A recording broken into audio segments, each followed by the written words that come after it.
So I'm going to share with you, as our final thing before we head into the Q&A, a cautionary tale here in our sort of cathedral of enforcement where we can all share together under Wheaton's command, and be thou not a dick. And I would like you to take this tale to heart and share it where it may be shared. And it came to pass that the user did sign up for Xbox Live, and it was good. And the service smiled upon the user and did ask, "By what name shalt thou be known?" But a shadow passed over the user's soul, and he was tempted. And he did indulge this temptation and entered a name unfit for the eyes of others. And the service spake forth, saying, "Thy gamer tag is not appropriate."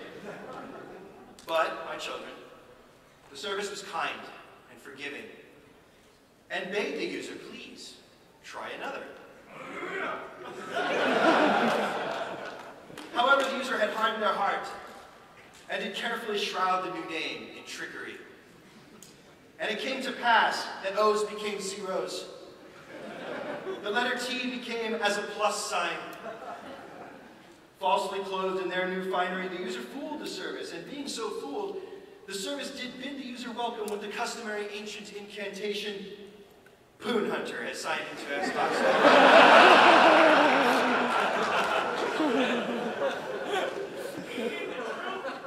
And the user did commit unspeakable acts of evil in his profile. The soul of those who looked upon the gaping maw of the user's biography field were rent asunder, left as small and twitchy as a beaten purse dog. And Poon Hunter did travel to the battlefields of 1943, where he intended to darken the hearts of his brethren. On the highest point of Wake Island, he preached his dark fellowship aloud to his teammates, and Poon Hunter's words became as stones. Verily, Poon Hunter intoned in great detail the false histories of his teammates' lineage,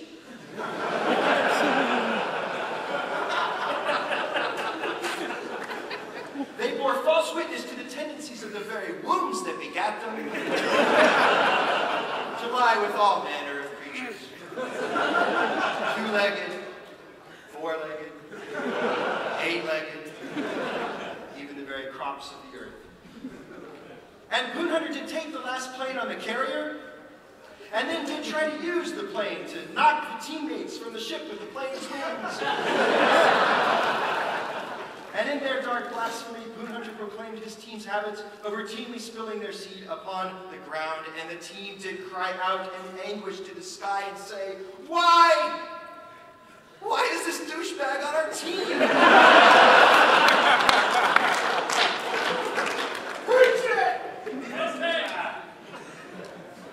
And my children, Poon Hunter knew his dark work was noticed. And he did turn on his Xbox Live Vision camera.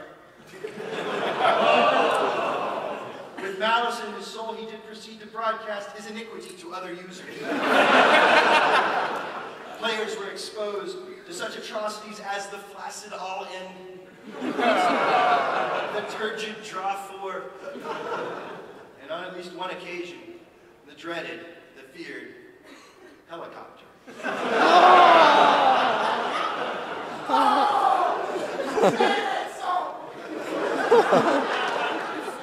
And a great cry again came up from the user saying, "Why?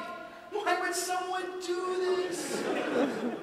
Why is there even something called the helicopter?"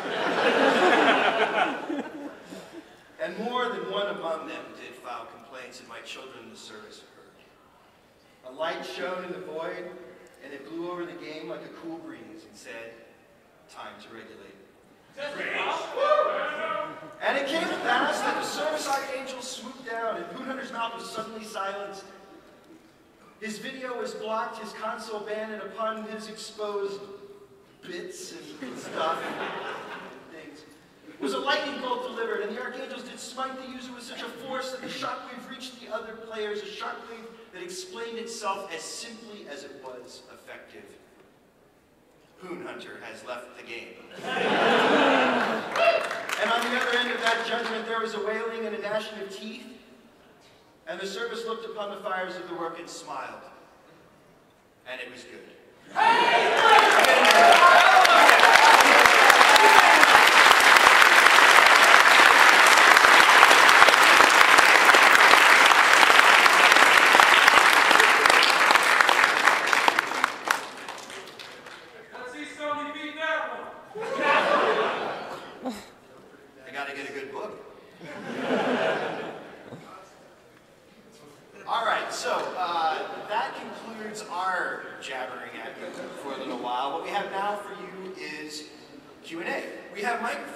set up in each individual aisle, as I mentioned, you can ask us anything. There are only so many things and such topics that we are actually going to be able to cover, so please keep them enforcement focused.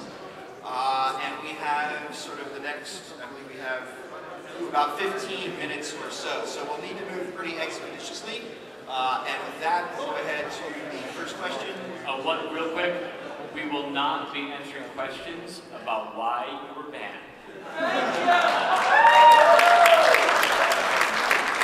You may not like the answer. There's a website for that.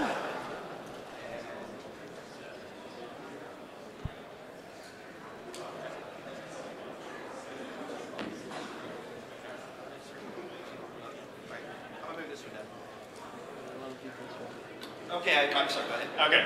I was actually curious with the presentation on Vulkan and everything.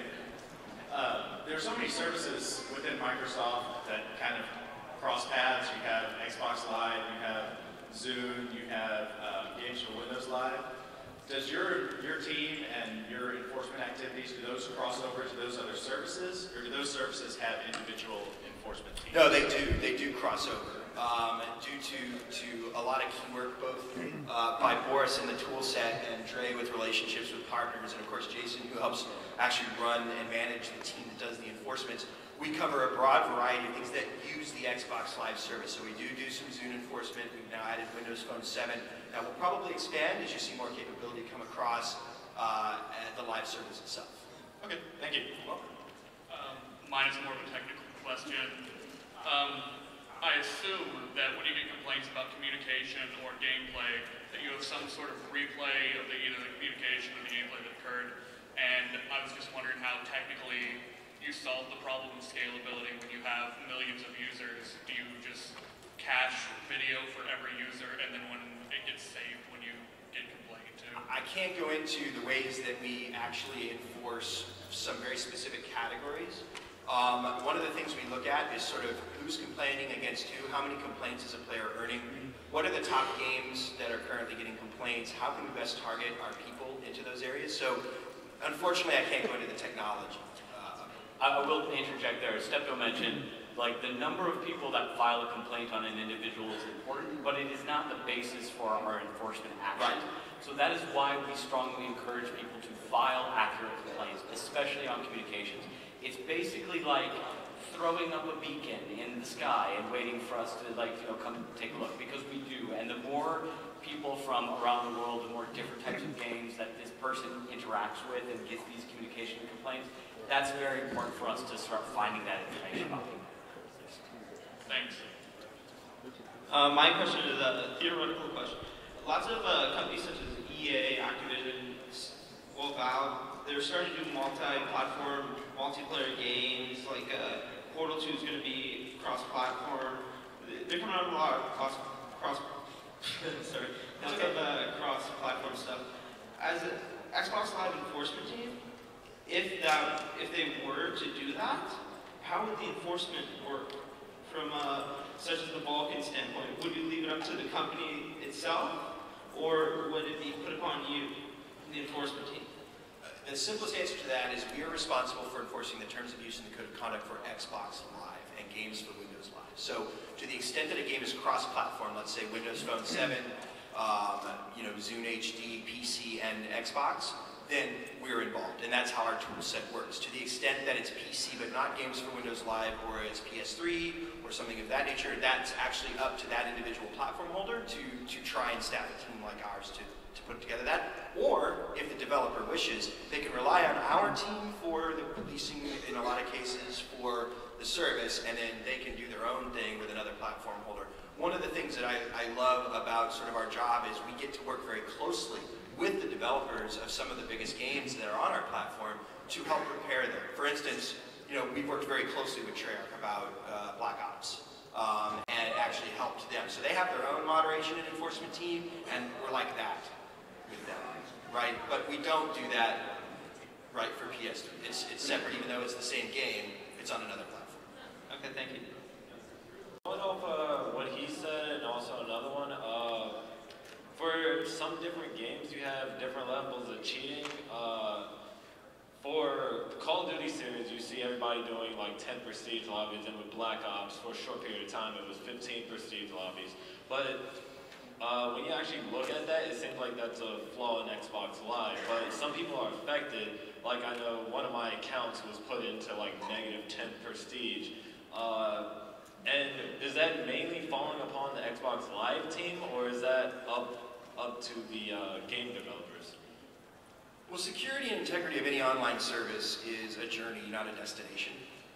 So we are constantly tweaking and working to improve that. So when something like that comes up, for instance, I think it's a shared responsibility between the developer who's providing the game, which that problem wouldn't exist if there wasn't a game to begin with, and us as well on the service to try and make sure that only the appropriate people are accessing the service. That's going to be an ever-changing journey, and it's to the extent that it's a cat and mouse game, it's really a learning experience. There's always going to be those people out there who have tons of free time and are, 14. One of my favorite posts in one of the hacker forums, I swear, is one of my favorite threads because it got so many responses, was, "What time do your parents make you go to bed?" The second most popular one was, "Who here has kissed a girl?" So yeah, it's a constant fight between the people who have a lot of free time, and that's just something that we're dedicated and committed to doing. So when we come up with those things, we work very, very hard to try and prevent it and try and make it right. So I think it's a shared responsibility, and that's why we're here. Okay, thank you. Welcome. Wait, so what is a helicopter?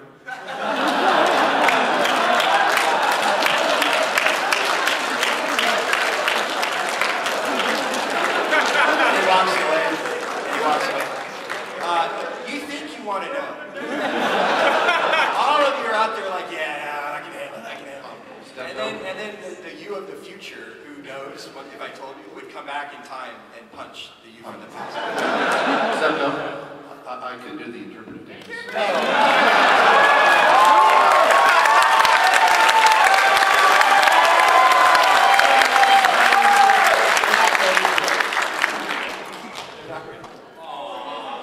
Next question.